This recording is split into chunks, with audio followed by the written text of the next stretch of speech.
So welcome everyone. Welcome to the 20th monthly call of the UK MTB Trail Alliance. In a moment, I'll hand over to Ride Sheffield's Henry Norman, and Henry will talk us through the whys and hows of Why Aren't You Mountain Biking, which is a new PayDirt enabled report produced by Davies and Aneela McKenna and Ride Sheffield.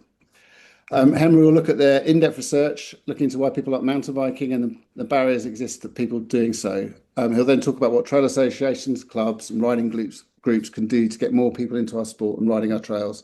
Over to you, Henry.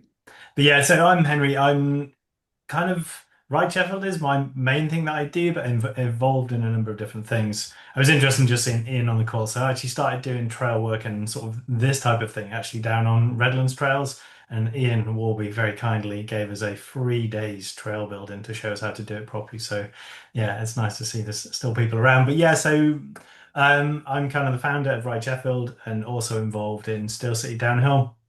So one of the race directors for that, and also involved in reframing mountain biking. I was going to call it reforming then, but clearly we're hearing too much of reform these days anyway. So what I'm going to do is I'm just going to go through. So we're very, very close to publishing the Why Aren't You Mountain Biking document. So what I'm going to do is I will kind of go through, I'll show you the document, which is the draft we have right now, which is probably still a couple of pages short. I'll kind of go through the process of how we got to this point and why we're doing it. And then we can do sort of questions afterwards, which will probably be the most useful bit for everybody. So this is Why Aren't You Mountain Biking? So this really, really fortunate to have Rich Norgate, who is a mountain biker who's sort of helped us do the design on this. So this is what you're seeing is they're the first people to see it apart from the three of us of what the design is going to look like. So this is the front cover.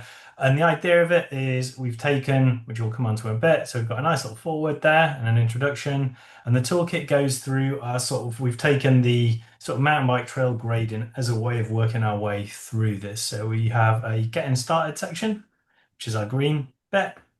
We then move on to find and flow. I'm going through it quite quickly because there's a few errors in this and things that need to be corrected.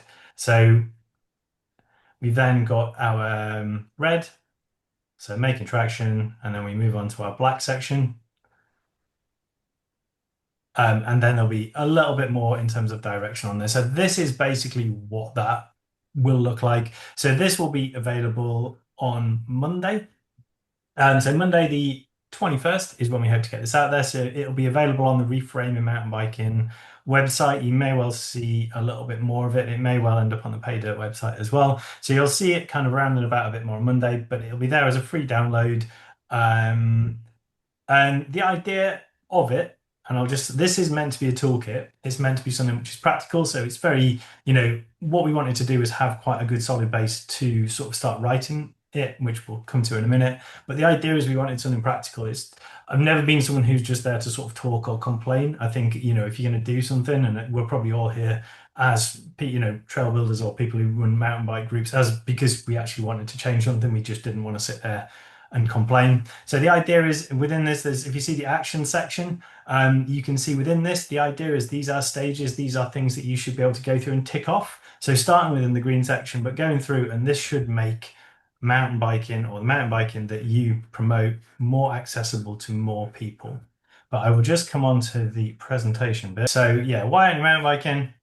We will move on. So basically the background of this started off as a partnership between Ride Sheffield and More Diversity, which is Aneela McKenna.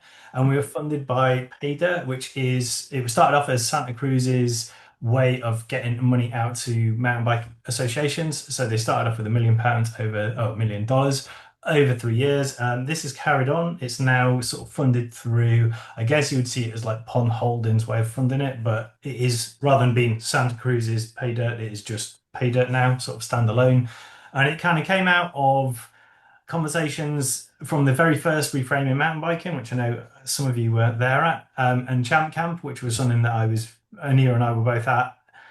We were fortunate enough to be sent out to Santa Cruz to meet with lots of other groups and discuss quite exciting things in 2022. And basically we were brought together, and it was a way of bringing sort of Aneela and myself together because we had sort of similar views on these types of things. But also it was working because we have more of an urban base. it was seen as we were seen as quite a good organization to work with to try and kind of work out a way of getting more people involved in mountain biking. So we sometimes see that there's a disconnect between trail stewardship and connecting people to the trails. But what we wanted to do, as I talked about earlier, was to have a practical toolkit that could support mountain biking organizations, trail associations, mountain bike clubs to build a more inclusive community of mountain biking. Now, this is always this, it's interesting when we put these things out, and when we put things out, it was when we promoted Reframing mountain biking earlier this year, and it was the first time we've ever put anything from Reframing onto Pink Bike and other websites. And as people give you the advice of not reading the comments, this feeling of like mountain biking is fine, leave it alone, and mountain biking is in a much better place than it was, but it's still not as, there's a lot of people that don't do it because they don't think it's for them. And I think the idea of this is just so people can look at it and go, wow, that looks great. That looks a lot of fun. How do I do it? As opposed to people looking at that going, this looks expensive. It looks like I can't see anybody that looks like me. It doesn't look like sort of a space that, I would want to be in. So if we move on to as to kind of how we did it. So first off, we did a little bit of research. So we wanted to speak to a lot of people. We wanted to understand what mountain biking looked like and felt like to other people. So going beyond gender, when we talk about inclusivity and understanding the challenges for mountain biking and infrastructure and the importance of the community voice and to learn about what other people were doing. It sometimes is really, really hard to just think about what we look like to other people. And I think that's a really important thing for, trail associations and things like that, just to understand what our image is like. And sometimes it is quite hard, but, we are our own advert in terms of what we do. So we spoke to a lot of people. We kind of reached out and spoke to mountain bike leaders in the community. We spoke to a lot of trail associations, and we spoke to a lot of other non-mountain biking community associations too. We also did a survey. So what we wanted to do was just to find out, we wanted to have a bit of fact behind what we were saying. We didn't want it to seem just like well, this is what we think. So we put a survey out, and we had this. The survey was out for about 6 months. We had, I think, over 800 respondents to it.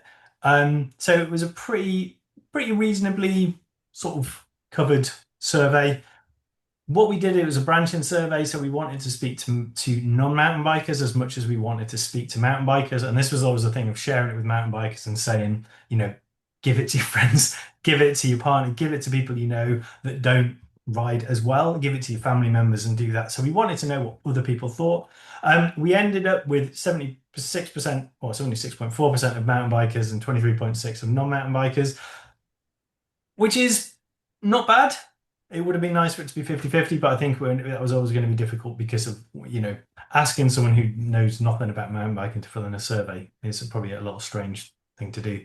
So we ended up with more women that responded than men, and 3.4 of the respondents identified as non-white, 9.6 as LGBTQ+, and 7.8% identified as them as being disabled.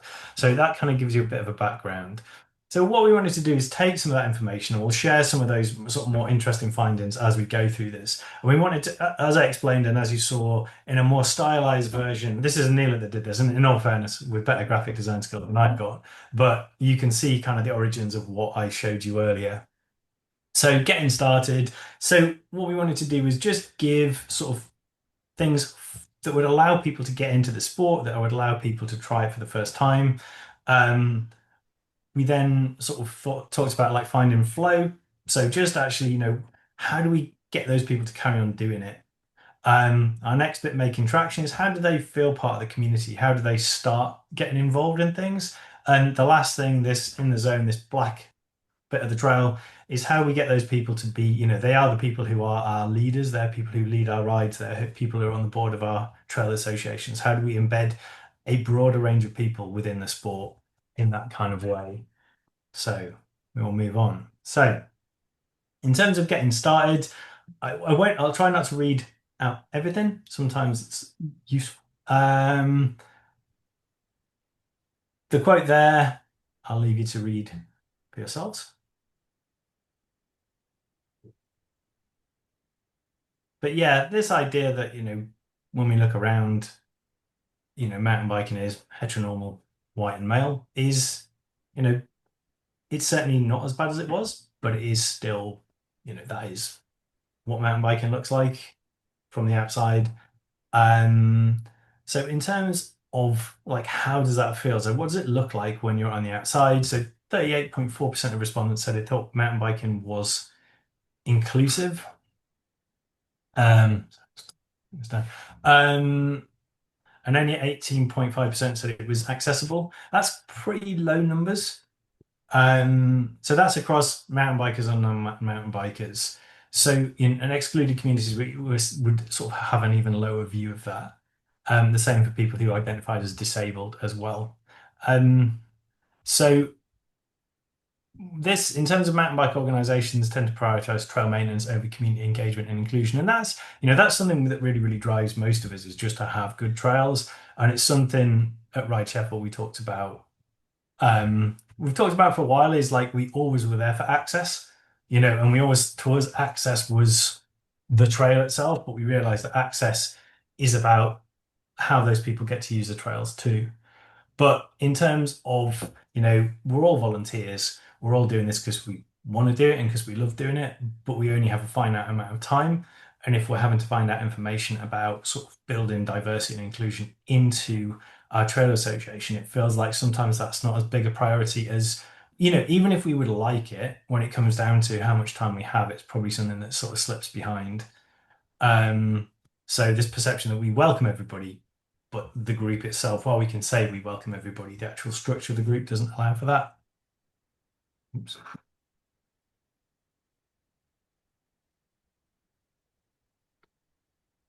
Oops. Hang on. So next section in terms of finding flow is how are we keeping people in the sport? Um, so, how do we find out about it? Based on who we know. So it turns out a lot of people find out mountain biking through a friend, a partner, or a family member.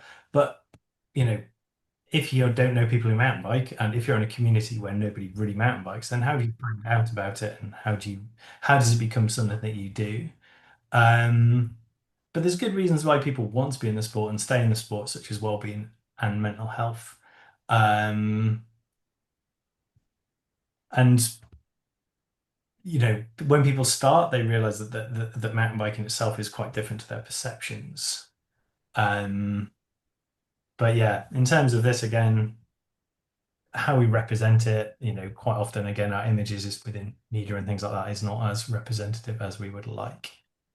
Um, so yeah, that's really, really interesting when you see this, like, how are we getting people involved? So actually, our sort of influence on other people who we speak to, how we talk to mountain biking, and sometimes you might be talking to your friends and telling you about your wild stories about how you went out on this epic and how everybody fell off and everyone came back bleeding. But sometimes in terms of if we want to encourage someone to come mountain biking with us, maybe we need to think about how we talk about it. But this is positive contact with other people. It's how people tend to hear about it.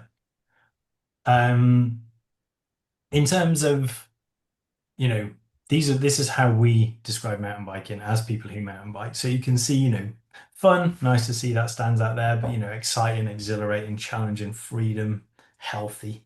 Expensive is a pretty big one there. But we've got lots and lots of sort of positive things in there. You can see a few small ones like macho and you know, hard going and things like that. Interestingly, old fashioned in there too, but we're seeing that actually it's really, really positive.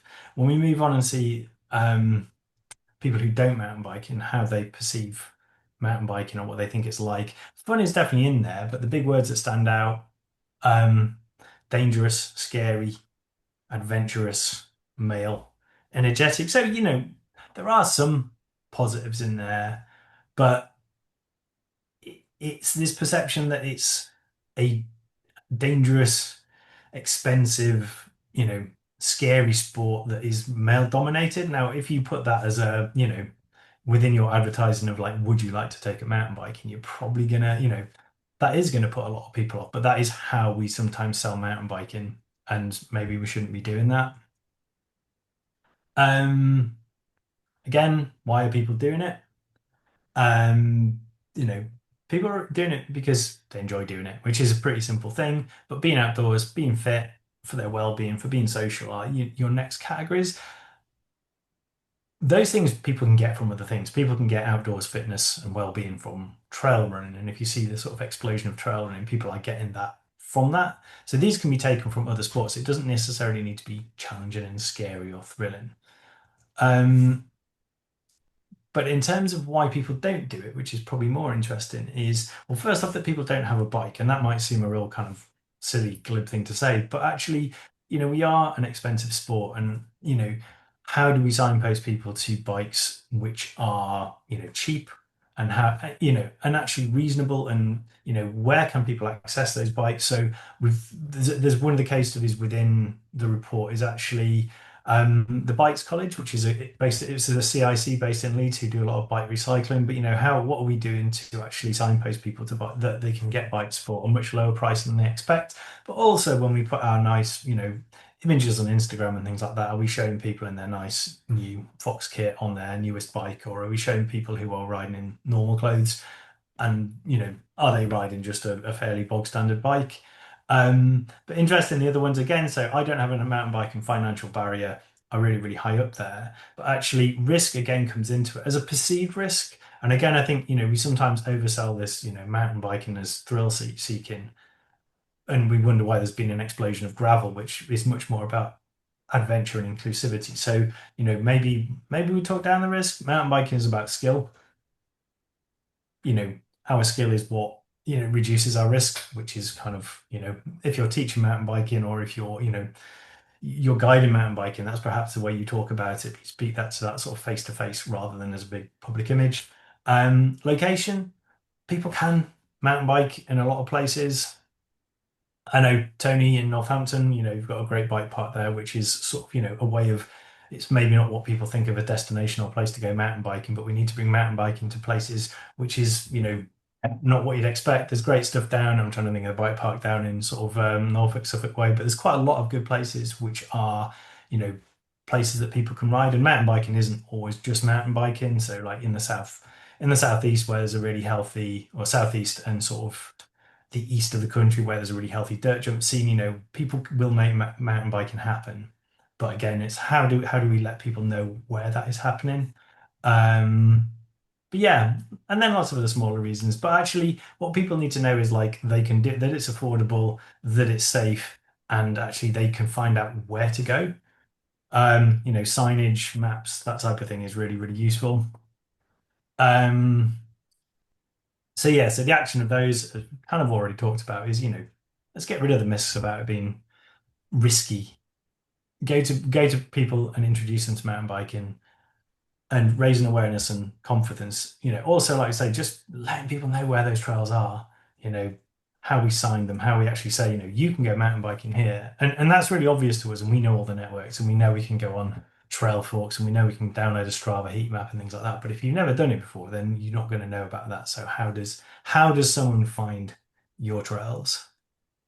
I'll just go through this.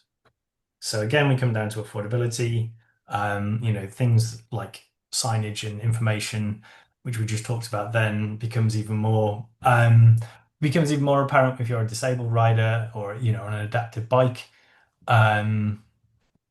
Again, we do quite like to keep some trails secret, and maybe sometimes that is a good thing, but actually a lot of the time we need to make sure that there is enough trails that people can access all the time.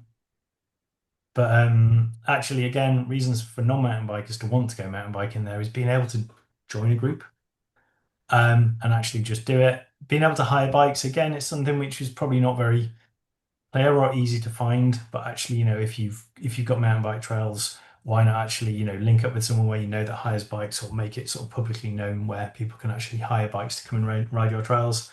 If you go into the Alps this summer, you'll go into any mountain town and you'll be able to hire mountain bikes from every single shop.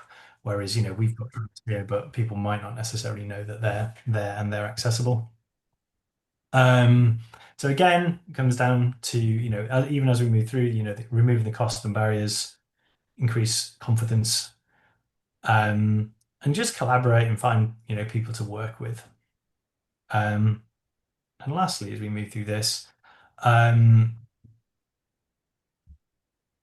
so just in terms of if you think about your committees or boards or however you want to describe them, within your trail associations, how representative are they? So you might find that people who are newish to the sport might not want to be involved in helping organize the sport, but can we actually get more of those people involved in the organization? The people who struggled to find you may well be the best people, to have as your allies to kind of have on your board who can tell you, how mountain biking works and how their community can access it better. Um, so yeah, the more people we've got within the sport who are, people who are not your just normal images within mountain biking, that really helps. Listen to those different voices, listen to that lived experience. We can't make up for we can't change our lived experience, and we don't necessarily need to be apologetic for our lived experience, but we should be really, really open to listen to other people's as well. And just promote positive behavior on our trails through education and campaigns. So, really good examples on there. I know there's loads of you on here. These are people that we've spoken to, and these are people who have contributed to Why Aren't You Mountain Biking? So, lots and lots of different groups. Not all of them just mountain biking, but really, really good examples of community action groups, from trail associations to groups that get people outside. So, what should we focus on? So, yeah, mountain bikes impact extends beyond the ride. So, what else is it? What is it that keeps us coming back? What is it, those benefits, those co-benefits, it's not just your fitness, it's your mental health, it's your access to nature, it's your kind of understanding of the environment, it's all of these different things, really, really promoting that it's not just about this thrill seeking, because we all know it's not, but sometimes that's that kind of first thing that comes to the front of our minds. Question and challenge ourselves on who rides our trails. So yeah, just think about who actually could ride those trails. How do we make it more accessible? Um, so collective action amplifies our voice. So, the more we can work in partnerships and collaboration, the better we can be. And obviously we'll do better if we have a stronger, more inclusive community. So I'll leave you with that quote. And I'm sure that probably chimes with everybody that, just being out there, any ride's a good ride. And I think with that, particularly just riding with a friend of mine who's been coming back from a serious injury, every ride is a good ride at the moment, regardless of what we do, because he's out on his bike again. But I would leave it at that. So a lot of thank yous on there. I won't read them all out. The only one that's not on there is Rich Norgate, who's been doing our design, as we've mentioned. But these are all the people who've contributed along the way and, have made our toolkit what it is. I will leave that there and I will stop sharing my screen. So, like I say, hopefully that gives you a good flavour of what we got. I'm really not a fan of just talking to a PowerPoint. It seems a really, really weird alien thing to me of not seeing people's faces and just having a screen. So I apologise, but hopefully that gives people a flavour of what it is. But also, has anybody got any questions? So shout if you've got questions, guys, or put your hands up. But Tim's got a question. Oh no, he's clapping. Was that clap? Sorry, that was meant to be a wave. So I mean, it was meant to be a hand up. I don't know how this system works apparently. Am I right to start? Yeah. Yep. Yeah. Yeah. So, yeah. I mean, that was very interesting. Appreciate it. Thank you for the time, Henry. I think I was more concerned at the beginning than I was by the end of that presentation. My biggest concern, Ben, I'm a owner of a commercial bike park and a filthy capitalist. So I'm always interested in more people coming to my park because it's more profit for me. Mm. When we talk about groups that are excluded from mountain biking, the one that concerns me both is those in poverty. Yeah. We are seeing in our lifetimes, a historic decline in standards of living for people. We're seeing people having less and less disposable income, harder and harder to meet the basic necessities of life, and there's no reason to think that that trend is not going to continue for probably the rest of our lives unless something major happens.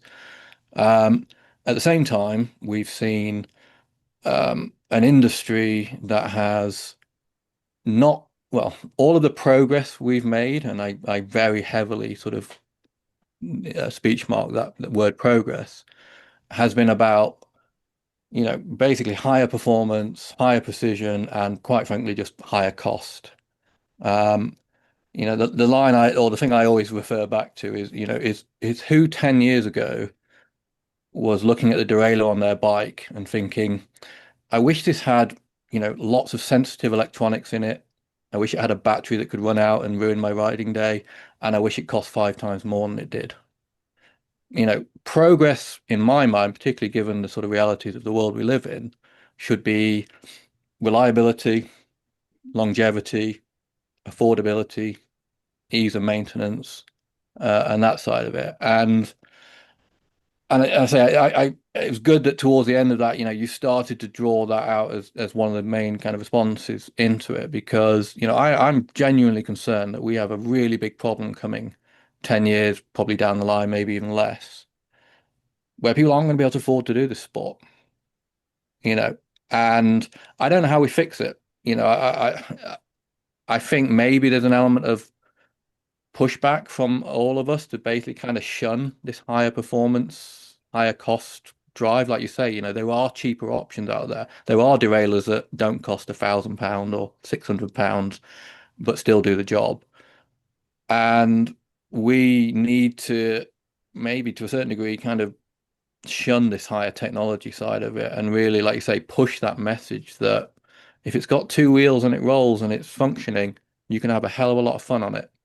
You don't need a carbon frame, you don't need carbon rims, you don't need carbon handlebars and, all of this stuff. You need to just get on your bike and have some fun with your friends. And like I said, I'm not, it's not really a question, certainly not putting the blame for this on you, Henry. But that, I think for the group is my kind of question is how do we reverse that trend in people? How do we sort of push that message that both to manufacturers, I've been waiting for 10 years now for Halfords or Go Outdoors to bring out a, decent, capable bike at that sort of £1,000–1,500 range that people can get into the sport with, but it really hasn't happened. And I guess, like I say, in my truth, I like to do speeches rather than questions, I guess, but feel free to fire back. Like, how do we address that issue? How do we stop this drive towards essentially trying to sell Formula One cars to the general public? I see downhill as the Formula One and mountain biking, but we don't sell Formula One cars. We adapt that technology into consumer products. How do we make that happen in this sport, I guess? That's not just for you, Henry. That's a question for anyone in the room.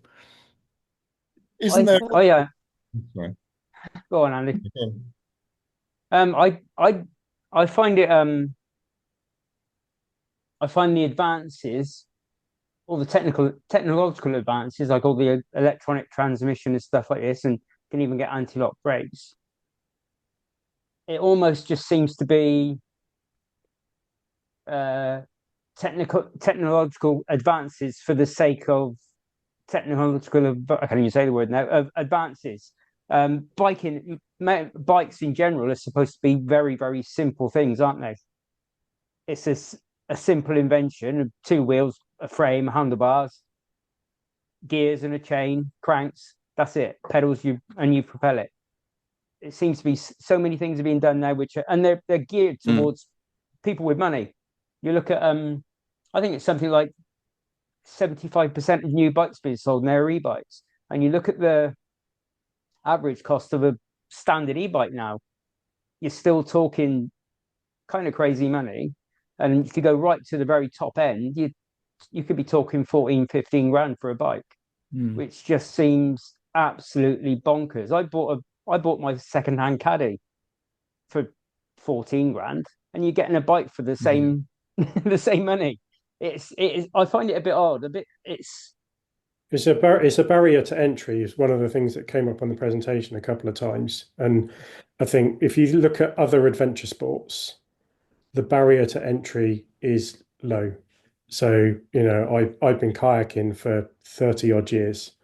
If I wanted to start kayaking now, I could go and visit a club, go out on a trial paddle for nothing, be lent everything I need to go for a paddle with a group of people who are going to show me the ropes for free, join a club for maybe 80 quid a year, have a shed full of different types of boats I could paddle, go on group trips with coaches anywhere in the UK and join in. So that barrier to entry, when you look at ease of access for people who are in poverty, from backgrounds, people who are undecided about whether they really want to get into it or not, almost any other adventure sport, with the exception possibly of maybe hang gliding, is easier and way cheaper to get into.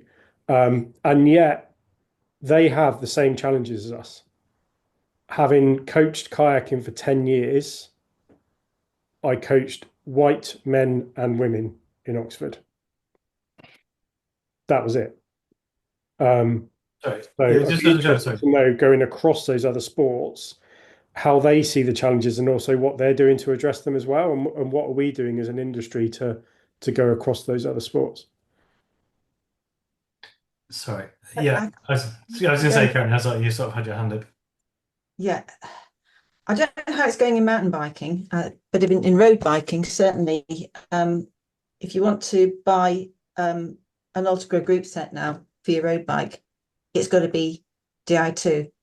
Shimano's just gone all the way down the electronic line, and I can see them doing it in mountain biking as well. They're driving the demand for the public. They're presenting this stuff, and if you want an upgrade, you've got some money, you want an upgrade, or you need to replace. Then you've got to you go Di2. I actually hate the Di2. I've got it. I bought it on my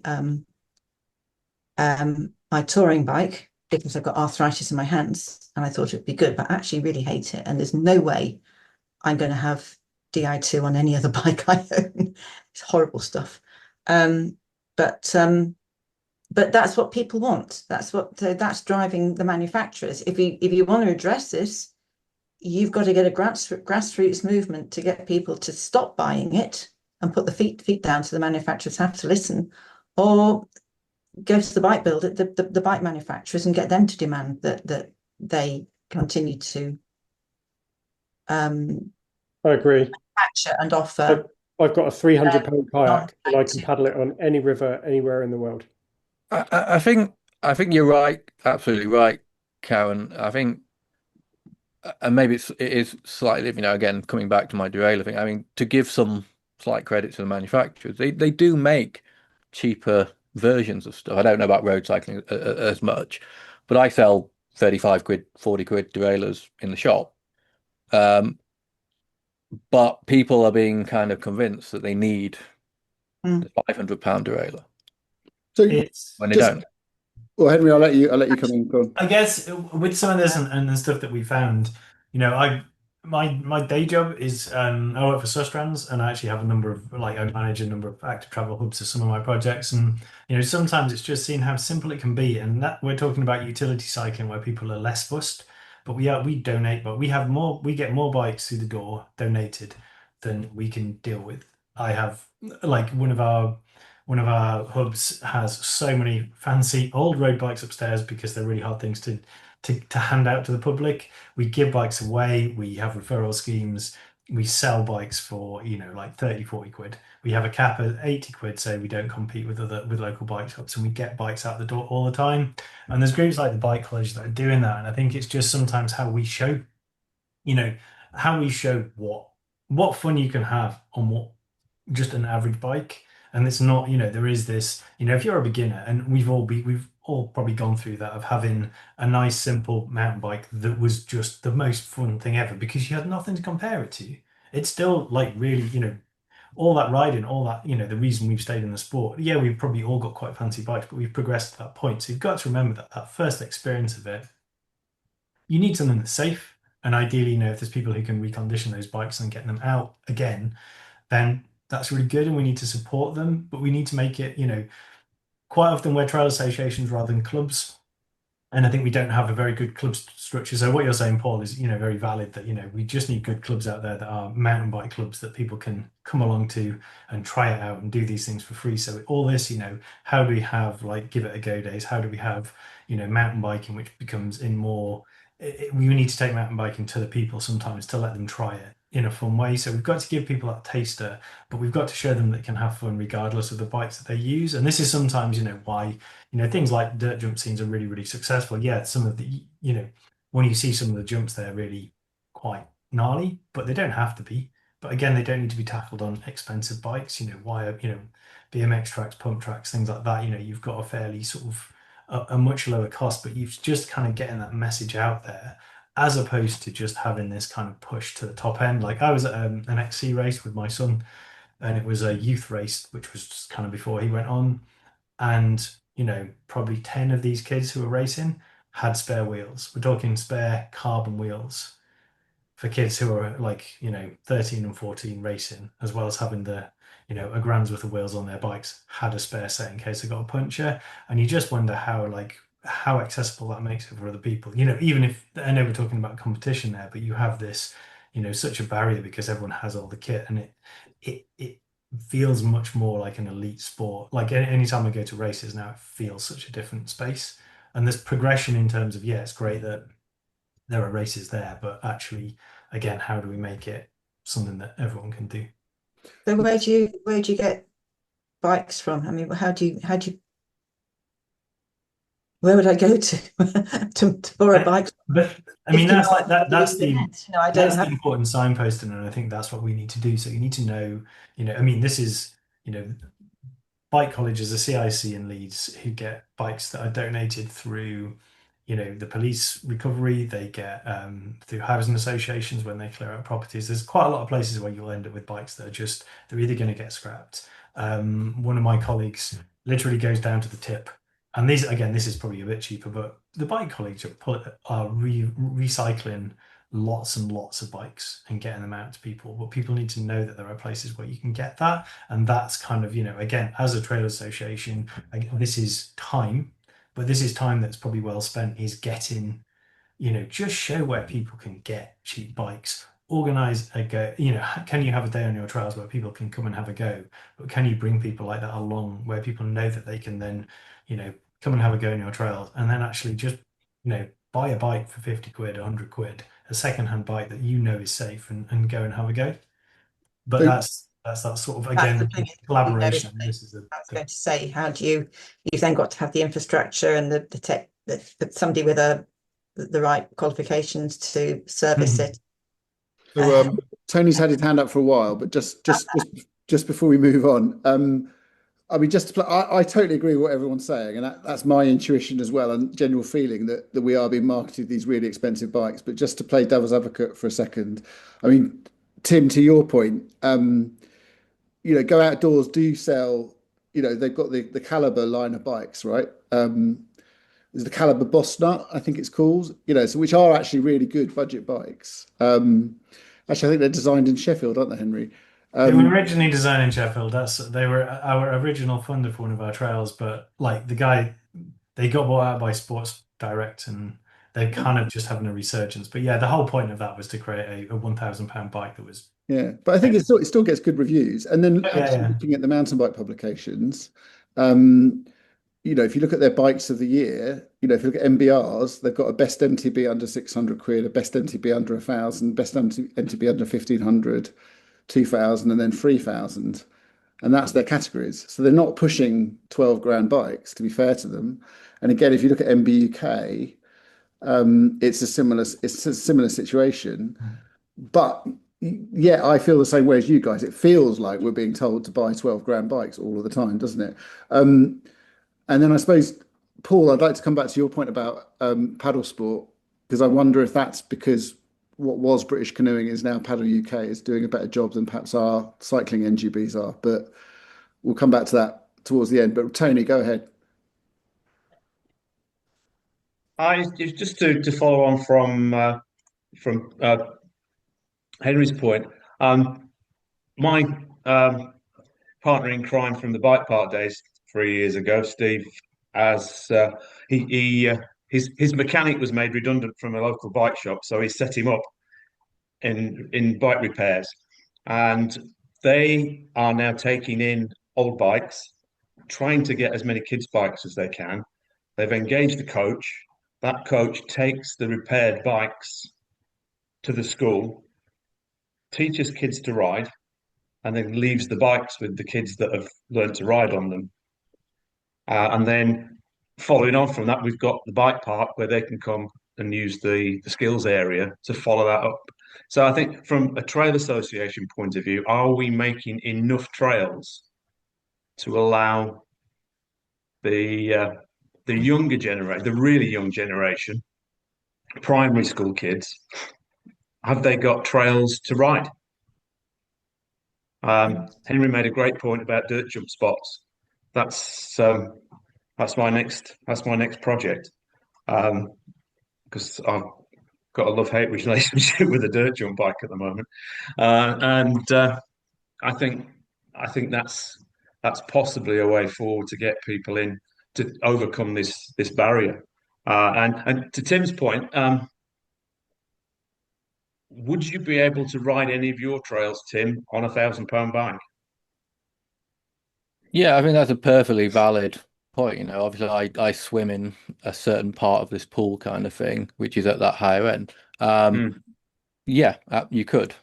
You know, maybe not. Well, I mean, I remember, you know, we've had various things of riding all kinds of bikes down ours, and quite frankly, given the level of maintenance of some of the expensive bikes we see, I'd probably rather ride a £1,000, you know, bike in reasonable condition than a £5,000 one that hasn't had the bearings greased in 3 years. But yeah, no, that's a fair point. And I say I'm not standing here saying that I'm, you know, innocent in this problem, you know.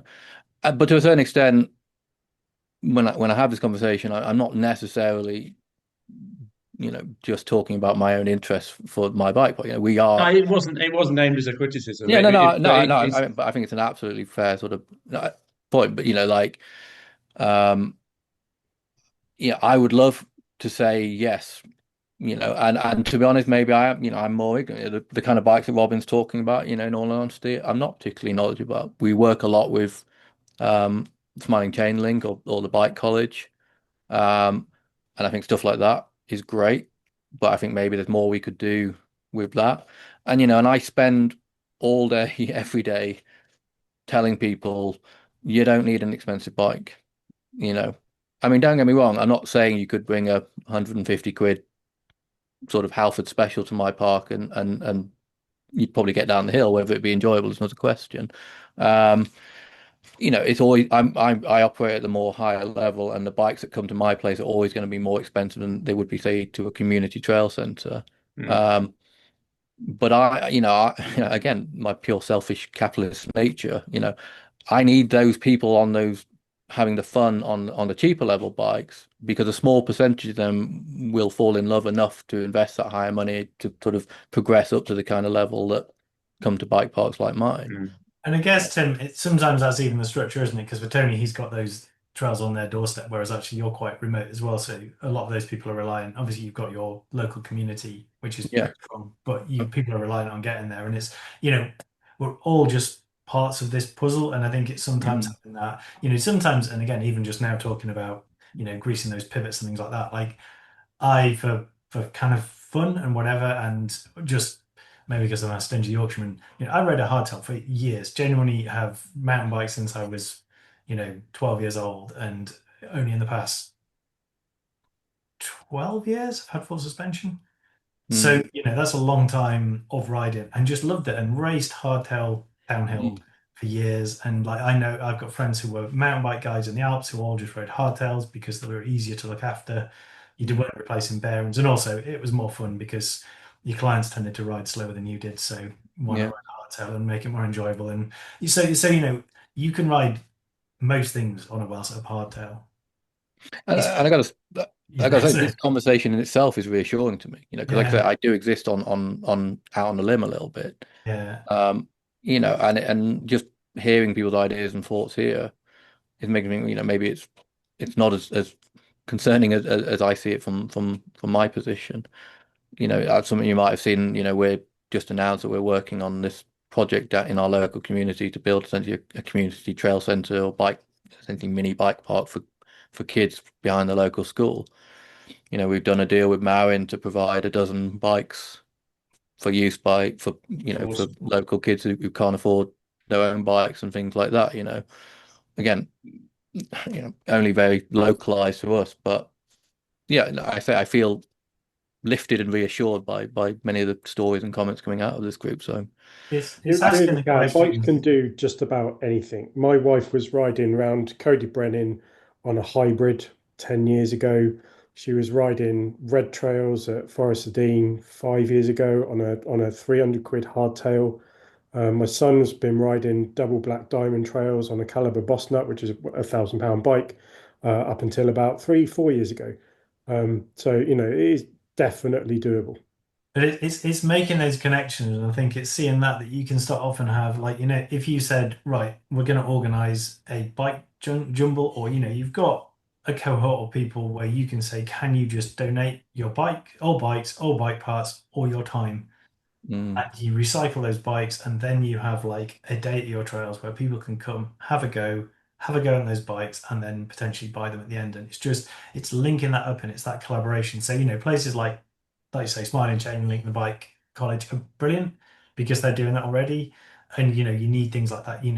Everywhere it's like a CIC like that could actually put so much back into the trails, and they do loads. They support racing across the country at the moment, don't they? And they're kind of supporting everything that when they can. So there's lots of things like that, and it's just that collaboration is the key. And I think Robin, this is a good thing of this group is people have the opportunity to meet one another and have these conversations and actually understand what people are doing and share resources. But you've just got to make it easy for people. You've just got to make it easy for people to have that one go on a bike that's not going to be a death trap, with a little bit of good advice and a little bit of coaching. 20 minutes of do it like this, don't just a few things like that, and they can go down a really, really simple flow trail, and it will be their best ride ever. And it will be like that kind of moment, and that's what you're after. That's that kind of thing. Of what I always loved was we can all ride the same trail, and we can all ride it at our limit, and it will be as exciting for every single one of us. British cycling still are, I think, running the Breeze campaign, because my wife was running the Breeze rides for them until quite recently, which is a way to get women riding off-road for the first time. So British Cycling provided her to go on a course and do a level 1 guiding qualification and a coaching qualification. And then she would volunteer on a Sunday morning to put up on the British Cycling website, I'm meeting here in the Forest of Dean, we're going to go and ride the fire trails, on an hour's ride. So no actual mountain biking, but just getting people, women in particular, off-road for the first time. So there have been and are schemes out there, but I don't know how that got pushed out. Yeah, I think that's a national UK-wide campaign, I think, and that's an ongoing thing. Whether it reaches all parts of the UK or is just in certain areas, I'm not so sure. I imagine a lot of it is down to the availability of volunteers in different places. But I suppose, just on the financial barrier thing, even if now we talked about it, perhaps the financial barriers aren't as bad as we thought they were, there's still a perceived financial barrier. They still think that it's a really expensive sport, even if in reality, I think it ramps up. That's the problem.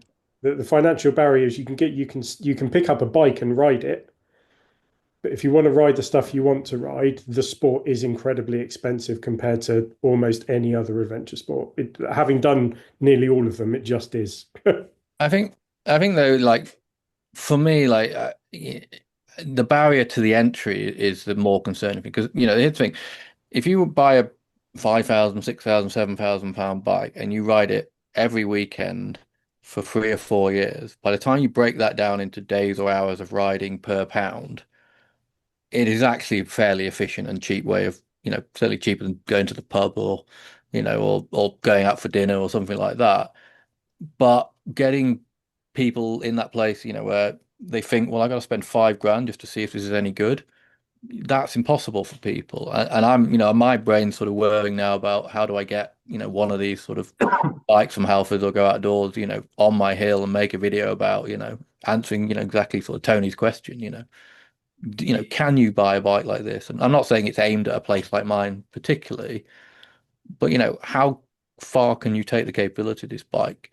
And then if you fall in love with it and you want to save up for a while whilst you're building your skills and experience and love, then yeah, then that bigger investment might seem more achievable for people. Just on a slight tangent to that, but kind of relevant, Tim. As sometimes it's about understanding. I know, kind of using the term using your privilege, but I think sometimes we've got to understand what we can offer. And this is one of these things where I sometimes joke to Aneela about being exactly that white middle-aged middle-class man and doing these things. But what I learned is, like, I have quite a lot of connections through running the race, through doing other things, and I know that I can actually link people together, and even from, like, just a broad spectrum of things. And I've learned in my sort of experience over the years in work and advocacy and things like that, is like, I have not one particularly strong skill apart from the fact that I can sort of see the bigger picture and link everything together, and can just get those people who are good at stuff to kind of work together. But, like, you've got a much loved bike park where people come on their expensive bikes. Your audience is people who've got the money, and what you need to be saying to them is, do you have any old parts? Bring these bits, donate these bits. So for those local kids that have got that, I even if it's like bike jumbles and things like that, we've all probably got a couple of old riding jackets in the cupboard that we don't ride anymore or we don't wear anymore. And it's just that sort of thing of, like, we're probably all sitting on bits of stuff that would be used by someone else that was just, like, 3 years ago's. Yeah. So just that sort of thing. So sometimes it's understanding that we can facilitate these things. It's the old Blue Peter bring and buy sale kind of. Yeah. So just that, even if there was you've got that clout to run that, to have that thing, which is in the bike park, which is something you stick on your social media. So next time you come and ride at Revs, if you've got old riding gear or, like, bring it here. If it's useful, then donate it, and we will make sure that it goes to local riders, because there are a lot. I came and raced with my son. He raced, I didn't. Highland at the Enduro there, and it was just that sort of thing. That, like, just chatting to people who were saying it was such a strong community, and the kids from the school all ride, and But if you can support that scene and actually give those kids whose mates are all on nice bikes and have nice kit, and actually just make sure that there's stuff for them to have, that kind of, what we're doing is we're giving people a leg up. But actually, it's not about us feeling bad sometimes and going, oh, well, I ride my expensive bike and all my friends do. It's saying to them, just give something back, give some of that kit, donate your bike, think about what you can do, all these little bits is just, it's that kind of stuff. It's not about feeling guilty. It's about sort of working out what you can do to empower other people. Yeah, I think I'd probably talk to David to say at CIC, or talk to Bike College about that. Because I feel like people like that, he's always guided me on a lot of this stuff. And like I say, even if it was a case of, look, we'll have a box at the bike park. You got old kit, old bits, or whatever that you don't need anymore. You don't think you're gonna need. Put it in here, and we'll make sure it goes to somewhere where it can get spread out and used and get to the people who need it, kind of thing. Yeah, and it's that type of thing. And again, that's a real positive, tangible thing that not only our bike park, but all the bike parks could. Yeah, so we've all got that kind of thing of we've all got that opportunity to do that. And I think, just stuff I've seen, like, this is stuff you work, but, running a sort of people, this is in pretty poor areas, and people would donate their bikes. So they would give their bikes away, registered, so we knew who'd given them. We would then refurb them over the course of a day, just new cables, new brake pads, just make sure they're safe, safety check them all. And then we'd put a price tag on them, and they would be sold on behalf of that person who donated it, who could then use that money to buy another bike that was there. But it was a way of just kind of keeping that, within that community, but making sure that all those bikes that would have just been left rusty got sold for, 20 quid, But with that 20 quid, they could buy their child another bike that was at that school at that same time. And it was just a way of like anonymizing it as well. So people didn't know who was buying whose bikes. But actually, people got a bit of money in their pocket. But those bikes were repaired for free and put back into circulation. So there's lots of different ways of looking at it. I'm just interested, like happy to chat more, but is there anything beyond sort of financial sort of barriers and things like that that people are interested in? I know it talks about signage and things like that as well, but sometimes just people knowing that's something that's been really interesting to me that has come out really strongly, was just people not knowing where the trails were. And just another thing, which was a comparison which I thought was a graph Aneela had put in the talk, but the difference between sort of, you know, the number of rides a week between men and women, and why men ride more than women on average. And just actually that comes down to free time. It comes down to care and responsibilities. It comes again, just thinking about what you can do to level those things up. You know, are women less likely to ride on their own to start with, but also just, you know, why if you started, you know, a man and a woman, you know, both with, you know, 2 kids, would that man progress quicker? He's probably going to be riding his bike more than the woman. Why is he riding his bike more than the woman? You know, we sometimes just have to kind of answer some slightly difficult questions about how we deal with things in society. But just, you know, how do we make sure that people get those opportunities? You know, how do we make sure that those people who really want it and really need it, you know, single parent families or people like that, can actually get out and get more access to stuff? There's a lot of women only stuff that goes on at the FOD.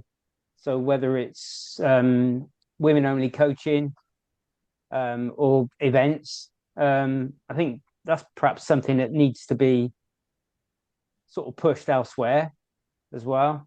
I mean, it's like with racing.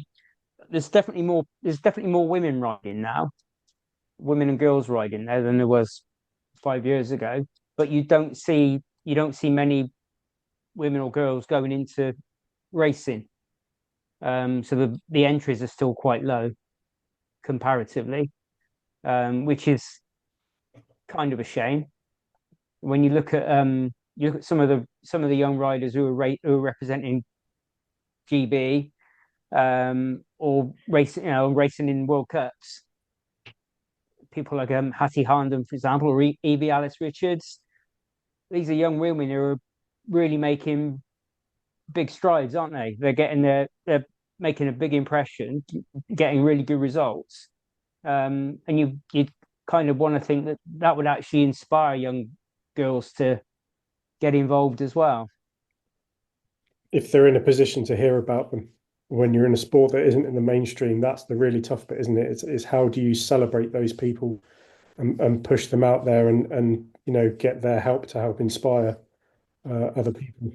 And I think it's that mainstream voice sometimes of just how we access it as well. And for those who were at the first reframing, and Hannah, who of single track world, she compared sort of Pete's, what you got in terms of in the sort of broadsheet newspapers, how they talked about skiing and how this is a family friendly thing that everybody can do and everybody goes skiing and it's all lovely and inclusive. And when you looked at mountain biking, anytime it made into the paper was, you know, it's talking about the very extremes of it, and actually does that look like something that you would do? So there was a great piece which talked about, like, that was out last year about women riding hardline, which is brilliant and that should be showcased. But if that's the only thing that women read in a newspaper of a sport, then does that sound like a sport that you would do? I mean, if that was the only thing I'd ever been exposed to mountain biking, I don't know if I would look at it and go, well, that looks like fun to me. But you know, it's that type of thing of just like, again, it's that what image are we selling all the time, and how do we get that image out more broadly? It's an interesting one. I have 3 daughters. They're getting on a bit now. The youngest is 27 later on this year. They all rode bikes. I used to manage to get 5 bikes on the roof of the car and drag them off wherever we were going. Only one of them has carried on. She was actually in Fort William on Saturday with her boyfriend. She bought him an uplift in the gondola for his birthday. And I said, "How'd you get on? Did you do the blue?" And she said, "I cried all the way down. It was too steep." So she got up there with the expectation of being able to do the blue run, and she lives around Aberfoyle, so she rides around there. They just resurfaced it; it was all gravelly, and she didn't like it. It just There's blues and blues. there are blues and blues, exactly. I mean, the blues Exactly. ours are greens. I'm just getting a new map made up, and I'm recategorizing as green because they don't have any kind of mountain biking features on them at all. Mm. So there's blues and blues. Yeah. So it's not a little disappointed for her. I would agree with her that yes, that there's some of those berms at the top, especially, are quite. The consequences are quite consequential if you get it wrong. Yeah, Which to me, you go over the top of them. Blue. If you go over the top, you're down the other side. And that to me isn't a blue. No, I think it's a strange grading they've got there. Yeah, but grading seems to be changing all the time. You go to Spain, do a blue, and it's actually you're thinking I'm having to walk most of this. It's a black, Yeah. So if I turn that into a question for Henry, then, because this is something that's come up in conversations previously on the Trail Hub and elsewhere. Obviously, currently we don't have a consistent trail grading system across the UK. Would that help? Would it help that a blue in Kent was the same as a blue? Was the same skill level as a blue in Aberfoyle, or is that different natures of trails? I mean, the blues at the new blues at Glen Tress, it's all berms. There's nothing but berms. The blues at Highland, mostly berms. There's hardly any drops at all. If we put a blue in at Golspie, it would be a rocky. There'd be lots of rocky features on it, just easy rocky features, because that's what we are. We don't do berms. Yeah, but then we talk about should that be labelled as a red? Then would be my question. Yeah. But I suppose, Henry, based on the research that you guys have done, is inconsistency in trail grading a problem, or is it not? Is it we're not even getting that far with these? I think people probably aren't getting that far, and I think quite often you've got grading within a system, and I think sometimes the important thing is grading within a system. So within is your green, does it fit what you're saying? I mean, there should be. I mean, there is, like, if you go up in the guidelines of a black is of a certain width of a certain gradient, or a certain gradient that runs over a certain distance, or things like that. There is some guidelines there, but sometimes within a system, then it's just useful to know for your progression. And if I start on a green in Sheffield, I know that I can go to a blue and it will be this and it'll be this. And we even sort of, within our mapping on our website and things like within our trail forks, which again is, if you're accessing a bit further, but we've graded so something like a natural trail like the Devil's Elbow is a red, it's rocky, but it's actually rollable. It has these things, there's no drops in it, So within our system of trails, you can understand where each thing sits.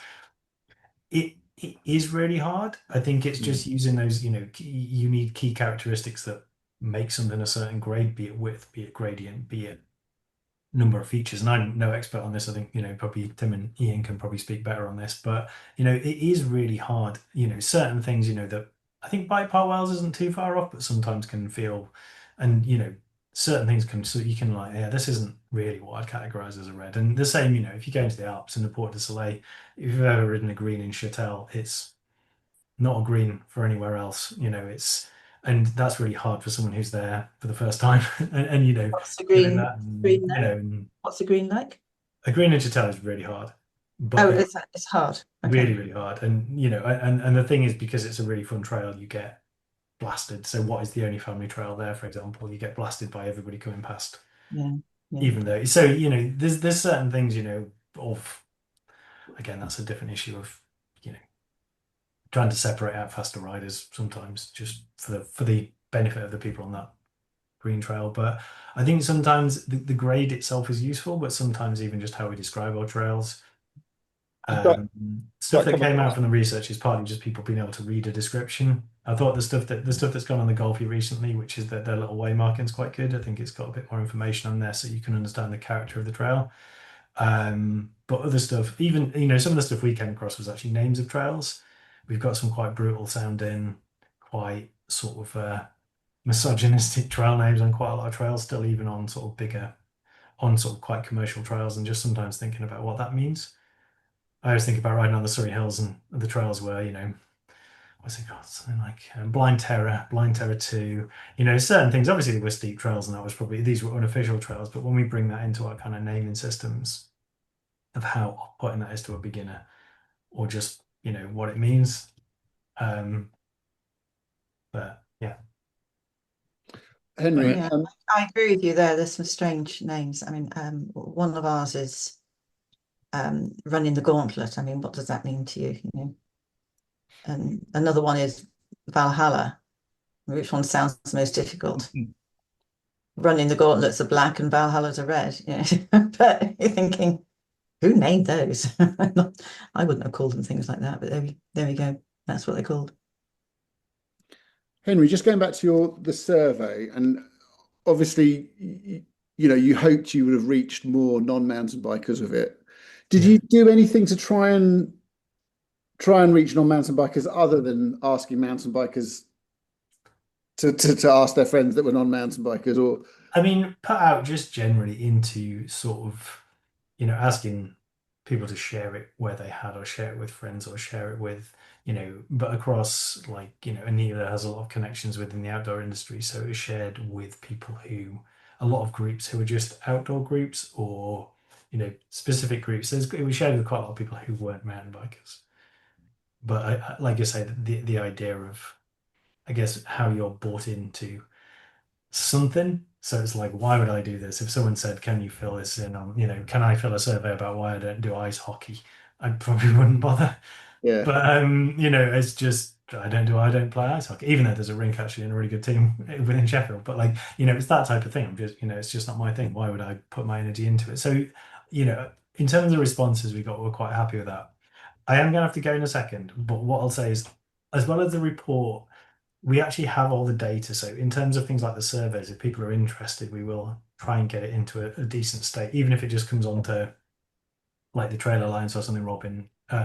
We may well put it we'll maybe put a link so people can email for it. But if people want the data from the survey, because there's some really quite interesting stuff in there that just, you know, eye-opening, and, you know, within the report, again, we pull out the highlights. But yeah, just first off, thanks for listening. If anybody wants to talk more about this stuff, you can always drop as an email at Ride Sheffield. And like I say, any thoughts or feedback on, if you get a chance to read the report, or even, you know, if there's anything you've done, just let us know, because quite often these things, if you've done a few of these actions and you found it really, really useful, you know, share it and let us know, even if it's DMing us on like Instagram or something like that. It's just like, the power comes from knowing that these things work, and people will be much more likely to want to try it if you've done something that works.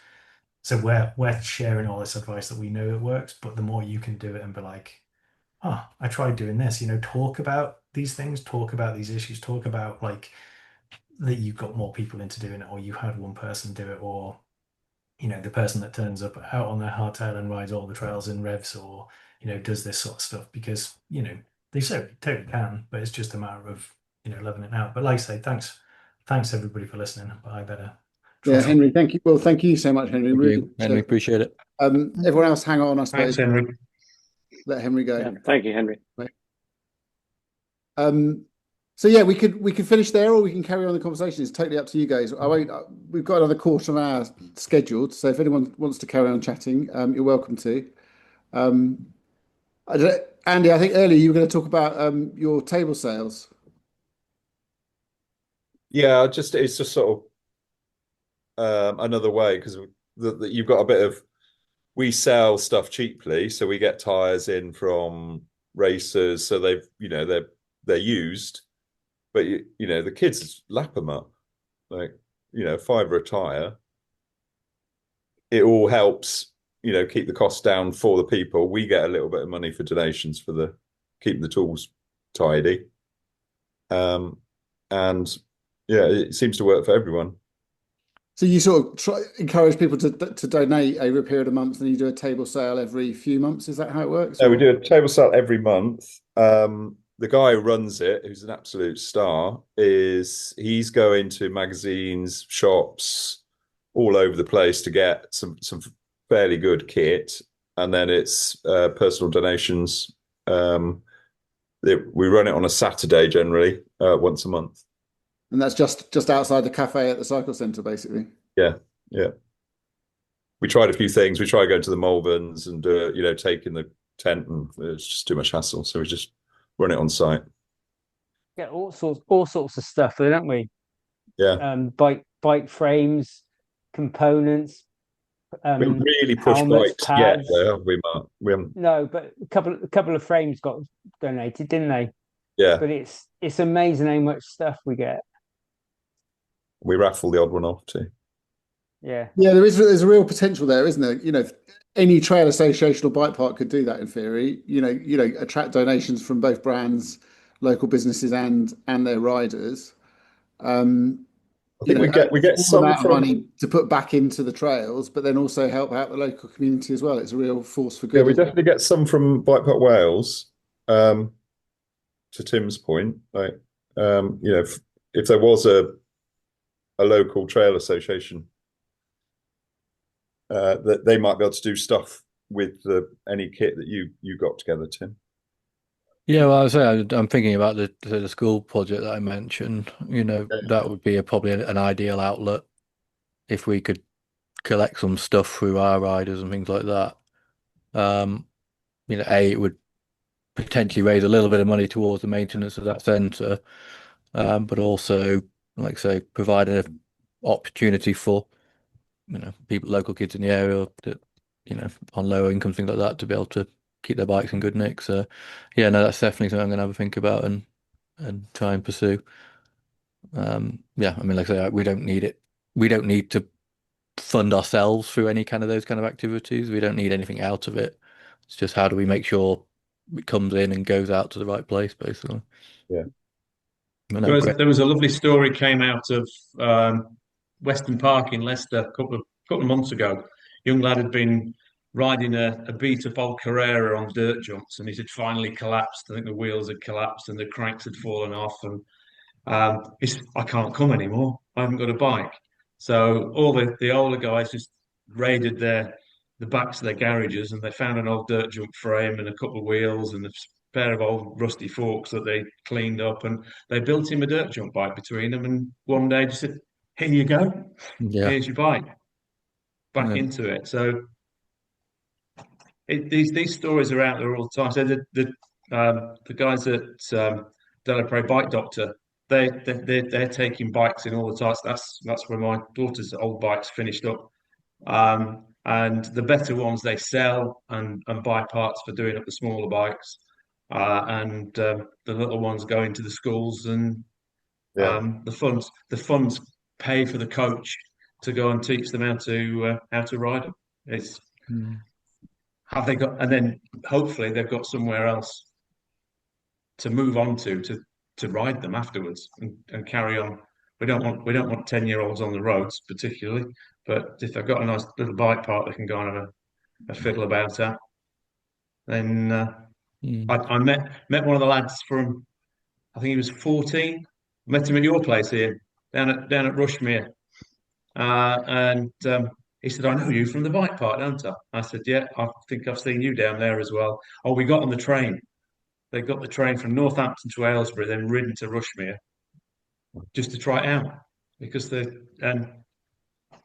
it's that was a little win actually. I thought, we've got somebody hooked, it's just having that piece where they can get to it on their own. A local trail that isn't too far away that they can ride to, and it could be a dirt jump spot. It could be unofficial dirt jump spots they just get bulldozed, especially around towns. But so getting the bikes is one thing, but having somewhere to ride them is another. And I think that's where we as trail associations can just do that little bit to try and help them legitimise something that they might be they might be digging in the woods during the summer holidays, and if we can just help them legitimise something to carry on playing about, being kids, and that'll build that's where your future riders come from, Tim, I guess. Yeah, it's a hard problem, that solving that sort of trying to get landowners to understand both the public good of trails, which I think most of them probably do, but it's sort of their fear of being sued, overwhelms that, and I'm it's a really hard problem to overcome. Obviously, we've it when you actually sit down and try and talk to people about the issues, it's a pretty intractable problem, and it's part of the solution has to be, I think, bike parks like yours, but in more cities. Do you see what I mean? Yeah, definitely. Pump tracks are a great start. Yeah, because pump tracks are springing up all over the place. Yeah. Ian opened one. Was it last weekend, Ian? Yeah, Saturday afternoon. Sorry, yeah. If you just do that, if you just do one every weekend, Ian, you should cover the UK in a couple of years.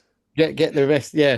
But no, I think you're right with the pump tracks, because one of the interesting things that came out of the work we did at Leighton Buzzard was just geographical boundaries that we forget when we're adults. And so we can kind of go where we want, but a lot of kids aren't allowed to cross main roads or leave certain parks. And so when we did our survey in Leighton Buzzard and asked them if they'd visited the other facilities in the town, they said, "Oh no, we're not allowed across the main road, or we're not allowed there, or the kids on that site don't let us ride our bikes there," or just not gangs, but just different areas of town.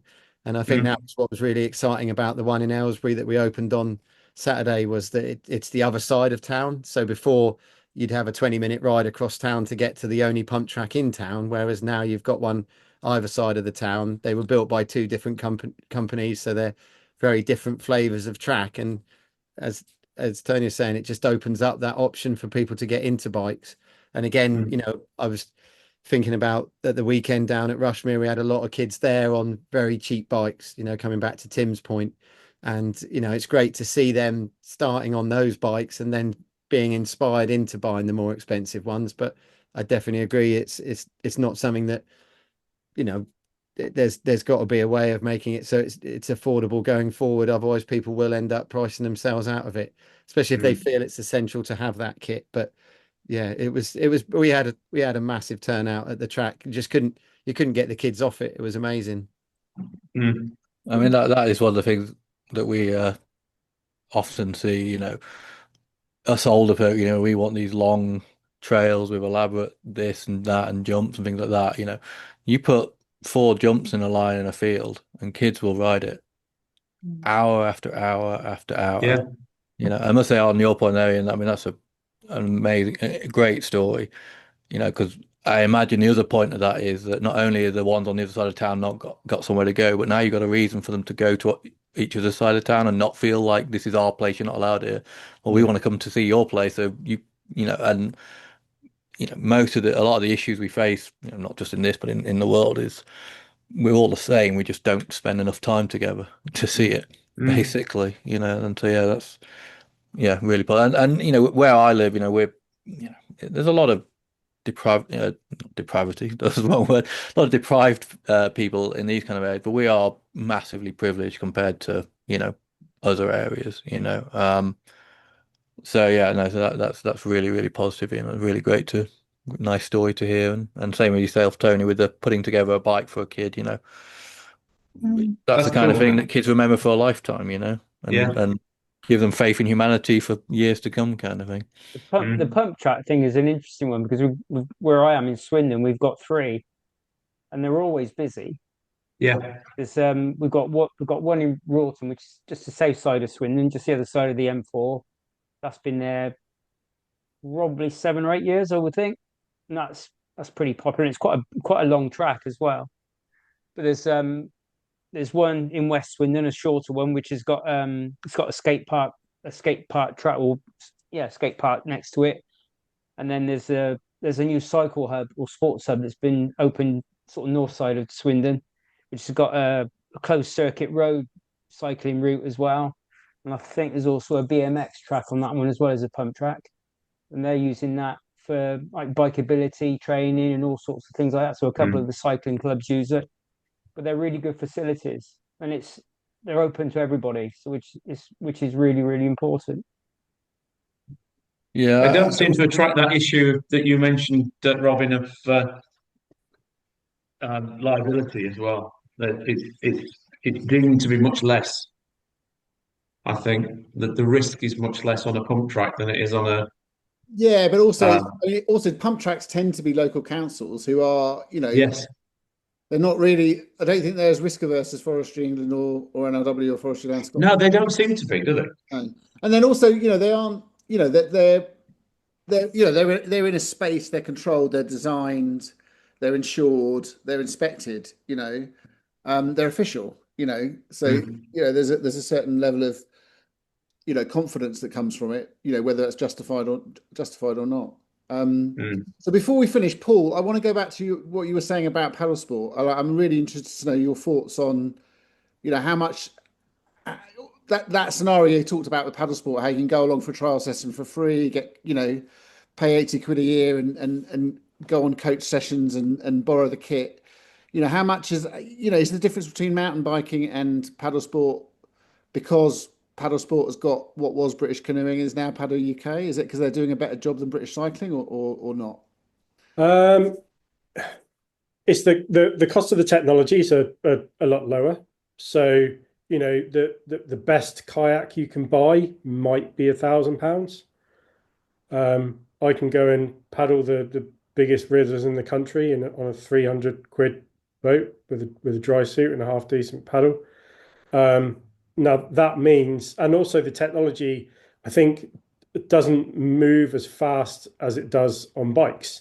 So, as part of a kayaking club in Oxford years ago, I was able to join a club that could rent a shed from a Scouts by the side of the river, fill it with boats that had been donated, thrown at them, picked up out the side of hedges, and dumped in a shed. And people could pay, I think when I first started there, it was £54 a year. And there were, club paddles out twice a week in the evenings, paddles out at the weekends. And you just signed up. And when you wanted to go out for a paddle, you could either take your own stuff or just borrow a boat from the club. Courses were kind of part of it. So in order to join that club, you had to do a level 1 kayaking or canoeing qualification. So you paid 70 quid to go on a 10-week course, so just a week over 10 weeks. And then you could just go and use a boat and go out for a paddle with some friends. So it was very, very community based and all volunteer led as well. So I coached on that for about 10 years purely as a volunteer. So I would go out every Wednesday night and take a group of 10 people, paddling out on the Thames and teach them the basics. And then they would all become better paddlers than me, buy their own boats and bugger off and go and have fun on their own or paddle with the club. But so I suppose cost is a barrier to it, because it would be much harder to do that for mountain biking because the bikes are more expensive. And just harder with bikes, absolutely. Yeah, and the bikes change year on year faster than. But also there was both a local volunteer infrastructure and a club infrastructure. But I presume also a Paddle UK British canoeing, as it was at the time, infrastructure around that, or not really? Was it mostly about the local club? The BCU didn't bring people to the club. That was done either by word of mouth, in fact, largely by word of mouth, or people coming to us via a very simple website that we had. Turn up in Oxford, you'll buy a river, so therefore you might want to ride a bike. And I'm still stunned 4 years after moving to the Forest of Dean that we spent the best part of a decade coming to every weekend, how few people know that you can mountain bike in the Forest of Dean that live in the Forest of Dean. My next door neighbour knows we're mountain bikers. He's got family who ride bicycles, doesn't know we've got like 3 world champions in the forest. Staggering, isn't it? It's insane. I think Ian was saying that pedals have done some surveys. I'm trying to get hold of that try and highlight some of that. We have the same problem. I was going to ask if we've done anything like that. Yeah, I know pedals were doing this one obviously from their point of view, but yeah. But we've got the same problem with Henry. We need the people who, like Paul's neighbour, not, any survey that we'll do is of people who are at the cycle centre. So it's a good representation, and we'll catch a lot of first time riders, especially now with the green. I think, we've seen a huge shift in the people coming to the cycle centre itself since the green got open. Super lucky actually to have that for definite. But I'm sure most of the people that are using that green are travelling at least an hour to go and ride it. As a family. I would love to know how many locals in the forest are jumping on a bike for the first time now, nipping down to Canup and going around the green. Maybe we need to do a survey on behalf of the DTV to find out then. Find out what people are doing, where they're coming from, what trails are riding, what do they like about the particular trails, that sort of stuff. Easily done. Stick a Survey Monkey thing onto the local Colford group or whatever on Facebook. Or I think that's it. It's getting the non-mountain bikers. But it still would be, even if you can't reach the non-mountain bikers, it still would be a really interesting case study that could be used across the UK of, the impact of opening a green trail and what it does in terms of bringing new people into the sport and progressing people. When did you first use the green? Have you since moved on to the blue? You're actually trying to track their progression. It would be some fascinating insights from it. Yeah. It'd be really useful. Well, look, guys, thank you all for coming along tonight. I really appreciate it. It was a really good call, I thought, tonight. It was really good to have a really good, interesting conversation between us. So thank you all for participating. I really appreciate it. We've got a break in August for everyone's holidays, but we'll be back in September. Not sure who'll be on the call then, but keep your eyes out for the emails, and hopefully see you then. Thank you so much. Have a great night. Cool. Thanks, Robbie. Cheers.